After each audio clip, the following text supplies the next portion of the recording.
If you're working on your dissertation, you know that the methodology chapter is one of the most important parts of your paper. It's where you explain the methods you use to conduct your research, and how those methods helped you arrive at your findings. In this video, we'll provide you with some simple steps on how to write an effective methodology chapter for your dissertation.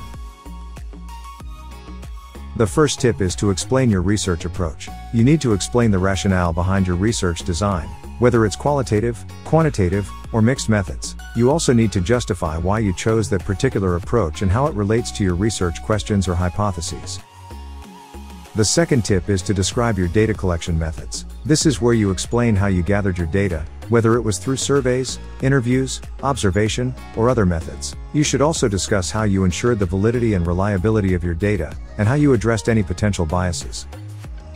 The third tip is to provide details on your data analysis methods. This is where you explain how you analyzed your data, whether it was through statistical analysis, thematic analysis, or other methods. You should also discuss how you ensured the accuracy of your analysis and how you addressed any potential limitations. The fourth tip is to acknowledge the limitations and considerations of your methodology. No research method is perfect, and it's important to acknowledge the limitations of your study. You should also discuss any ethical considerations and how you address them.